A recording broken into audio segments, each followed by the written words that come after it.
Hey guys, welcome to another weekly market outlook. Everyone in the Zoom, welcome, and you guys from YouTube. You will watch it later, of course, but we're gonna kick it off with GBP USD because I think that's the one which gonna pay us the most this week. Let's take. This is the Zoom meeting. I wanted to paste something else. Let me paste the economic calendar first, because next week is going to be volatile. There is monetary policy hearings, which is going to be volatile. So tomorrow we'll kick it off with volatility straight up. They're going to talk about inflation and stuff. So be prepared. There could be some spikes in price. Then Tuesday, core retail sales and our favorite money printer, Mr. Powell, is going to speak too. So that's going to be, that could induce some volatility in the markets. Wednesday, GBP CPI. That's gonna be a mover too. Just like USD CPI, CPI moves way more than NFP as of late. So CPI is volatile. So let's see what happens. It's gonna be in London, pre-London, 1 hour before London open. So it's gonna be interesting. CAT CPI. So that's also a mover. This is in Asia session, so this is not important for me. And then some mild news on Thursday and Friday. So the most volatility is going to be in the first 3 days, which is actually good. Let's look at GU on the daily right now. So let me remove this.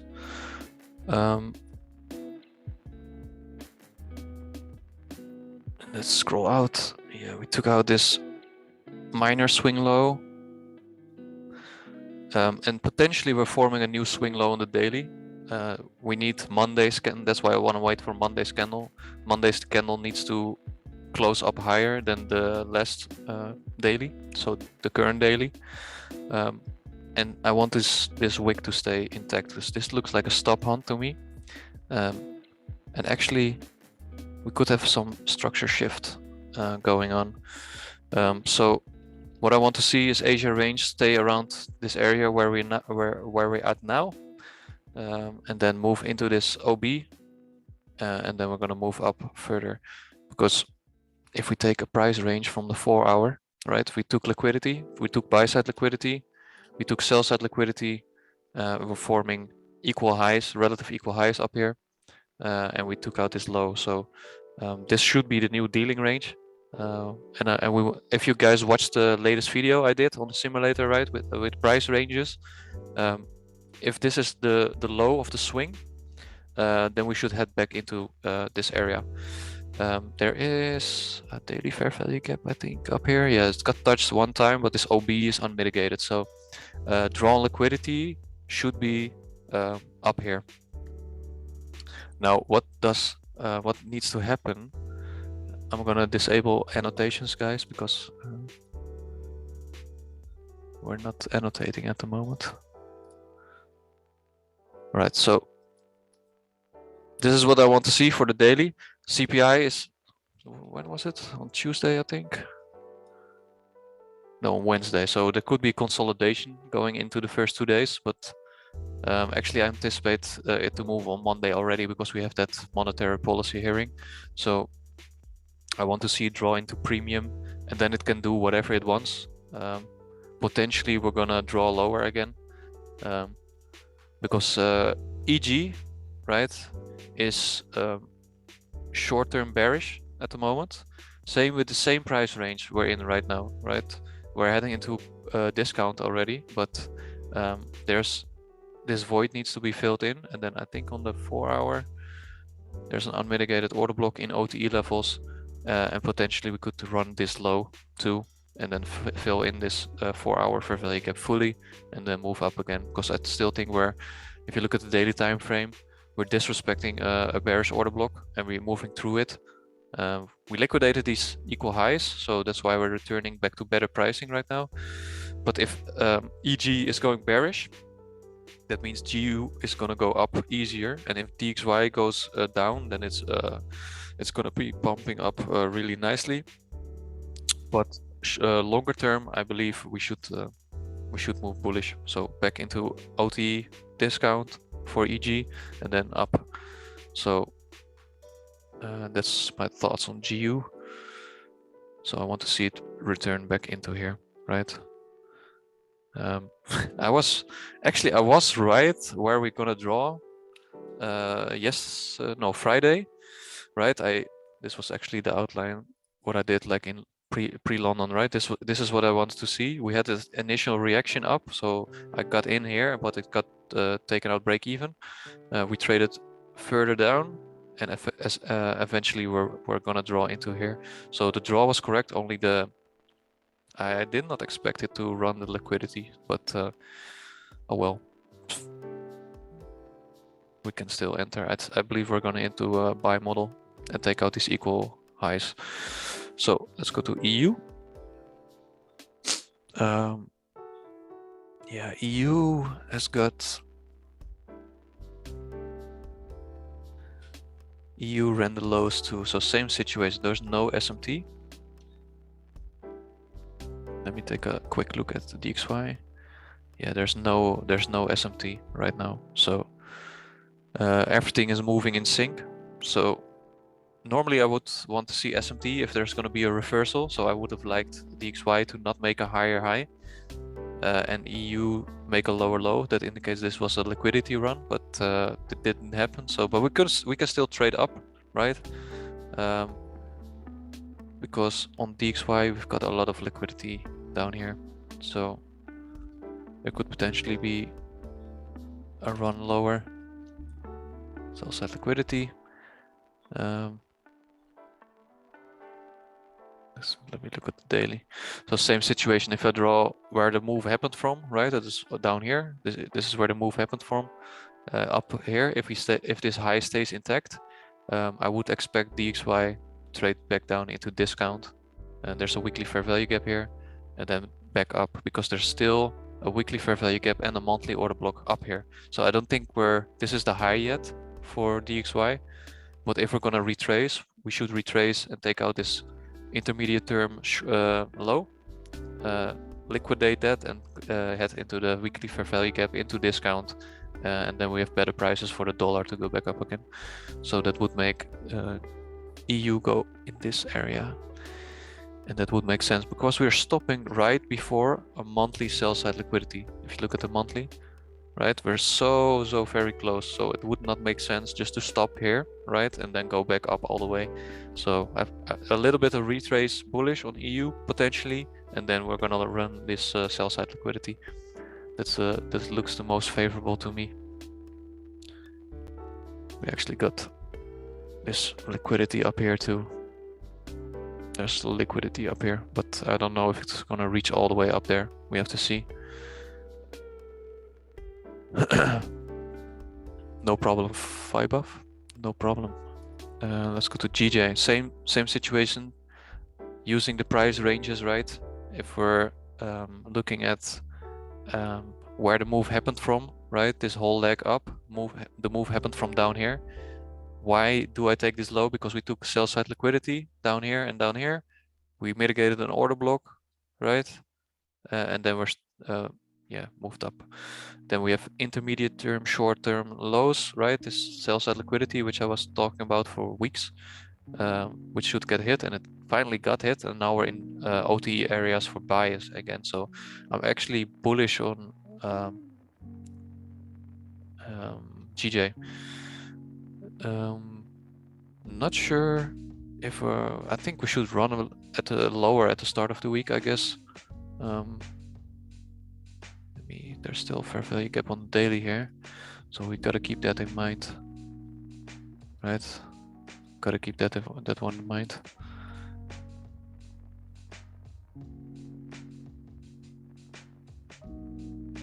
Let's remove those eyes.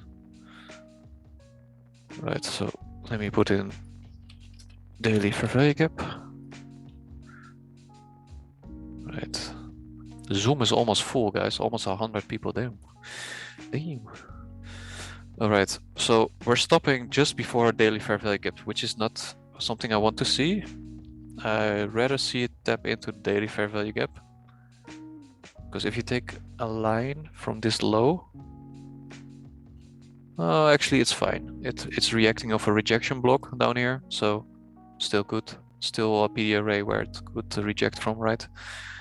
It just went straight up on Friday, no lower wick.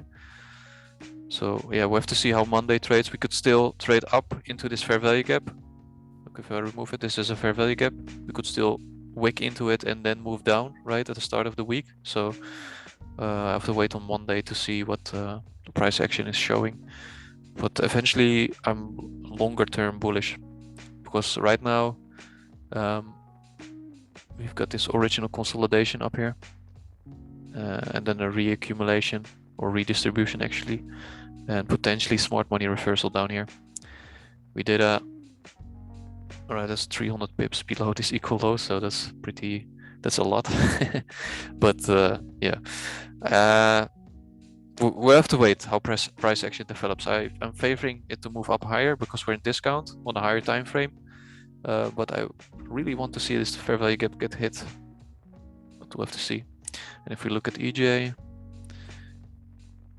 daily, EJ has a little bit more room to go down, I think. Yeah, EJ is still not in discount, so EJ, highly probable area for buys. EJ, I mean. Right, this fair value gap straight up into this 62 level on the fib, actually good. And on the 4 hour, it looks like, yeah, it looks like this is a small original consolidation, but we have to see how strong euro and pound is next week. Yeah, we're definitely gonna move lower on EJ first, so that could potentially mean GJ starts trade down at the start of the week. M2, but what about GBP, JPY weekly equal lows? These lows, you mean?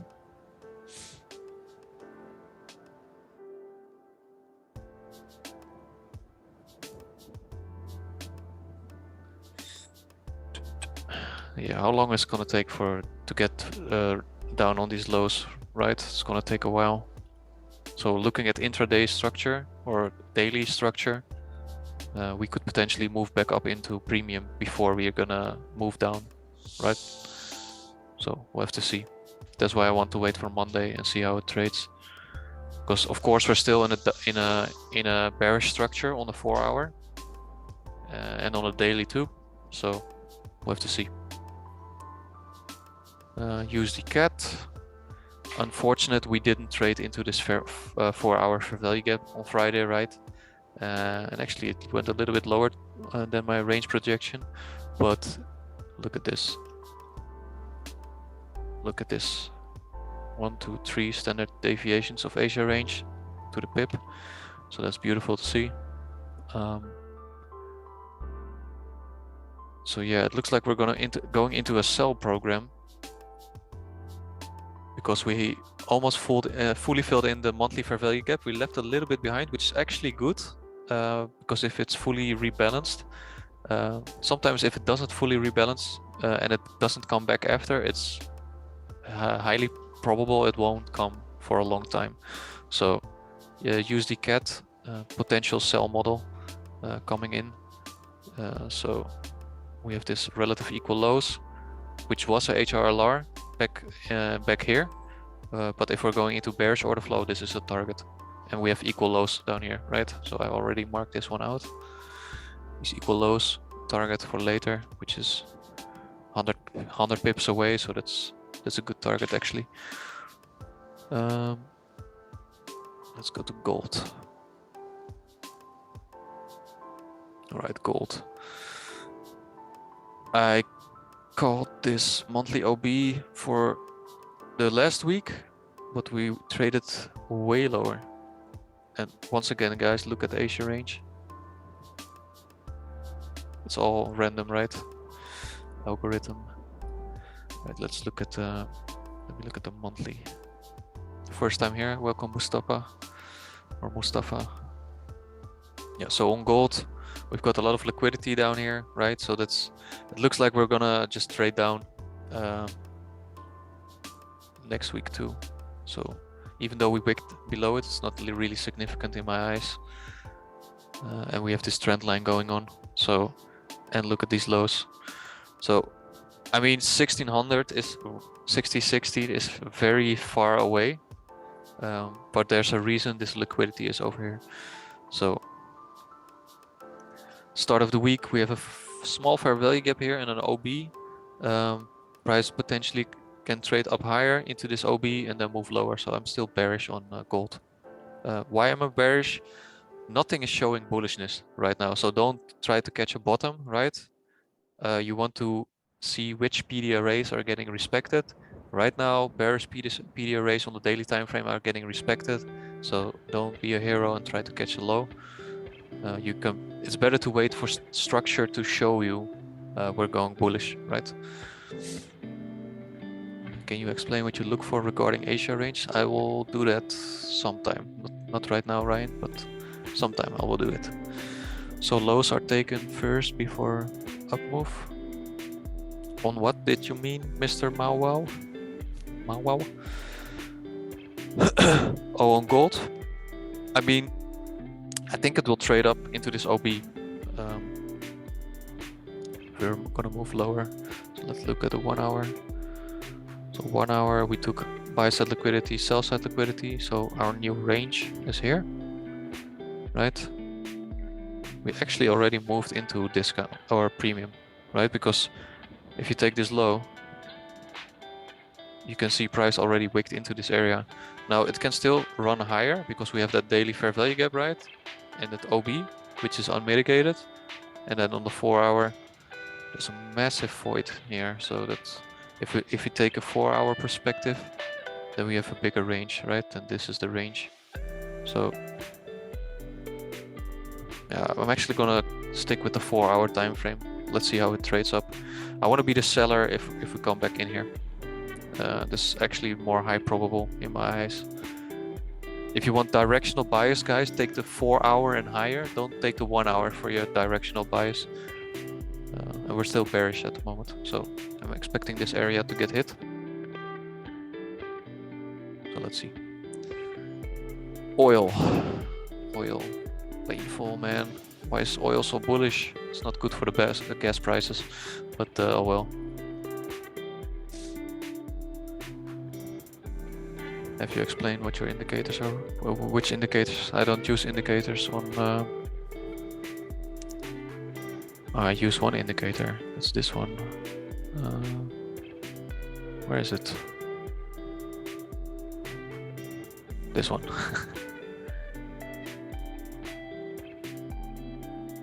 The watermark. Forgot to put it in. Right. All right. This is the only indicator I use. The watermark. So oil is still gonna go bullish, unfortunately. I see us going into $116 per barrel, unfortunately, for the gas prices, but yeah, it is what it is. There's still war with Russia, right? So we filled in this gap, moved down back into, look at this price range, right where the move happened from. Went into deep discount. We're moving back up. We're very close to these highs already, so I'm not expecting it to run back into here. But if we take this swing low to this swing high, or actually over here, the lowest I see it go is down here, not further. To have to see. This is my thought on oil. Yeah.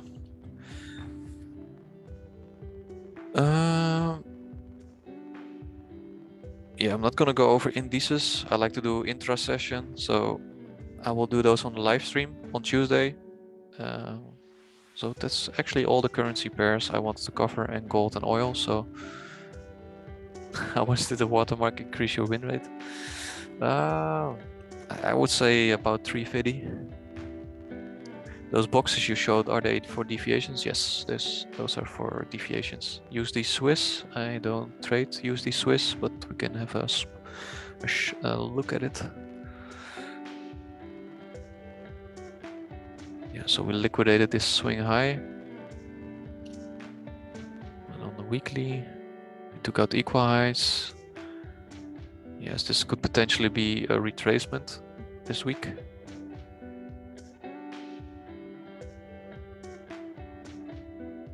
Yes, this is actually SMT. So USD CHF has a high probability to go bearish. So this is SMT.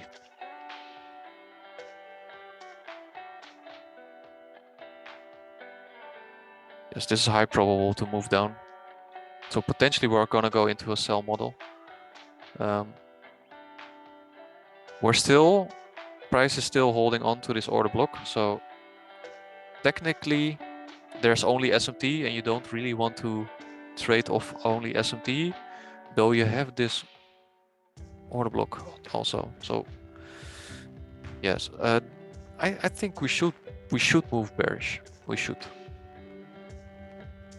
But I would wait for this low to get violated first and then a run up back into OT, and if we draw that lower then I would say, okay, then we're gonna go take out these lows and these lows, because there's both a lot of liquidity down here and down here. So that's my thoughts on USD CHF for you. What pair should be on our watch list, boss? What's on yours? If you're, I mean, it depends. If you have time and have 2 monitors or 3 monitors and you have TradingView Premium, you can watch like 3, 4, 5 pairs at the same time. I watch EU, GU, USD CAD, Gold, and GJ, because I have 2 screens and TradingView Premium, right? So I can watch multiple instruments, but I would say stick to 1 or 2 if you're trading. Humor us. What is your read on current Bitcoin price action? Yeah. I mean, we took out the sell side liquidity, right? And I think I explained in the Zoom that you want to see multiple. You want to see. This is actually what I draw on Friday, I think. Yes, this is what I drew on Friday. So you want to see a run up and then respect bullish PDA raise back into this fair value gap. And eventually this liquidity up here should get taken out, and if we hit this area, I'm pretty sure we should sell off again. But I don't know, I'm not sure what's gonna happen. It's Bitcoin, crypto. I don't trade crypto. I have no clue what the characteristics are of crypto. So there's a nice rejection block here too, so equal highs. So if we move bullish all the way, this is potentially an area where we could reject. The all-seeing eye. What time is the live session? It's a New York Open, so that's 2 p.m. CET or 8 a.m. EST. What do you think of GU? I already covered GU, Moses. Right, the Zoom meeting is going to end in 8 minutes, guys. So if you have questions about charting or anything, you can ask them right now. For the YouTube, I will end it over here. So I will upload this to the YouTube. If you like the analysis, join the Telegram if you want to be in the Zoom meeting. It's t.me/the OTE Trader. It's called OT's Chart Lab. And otherwise it will always be uploaded, right? So hit the like button. If you're not subscribed, subscribe, and I'll speak to you in the next analysis or video.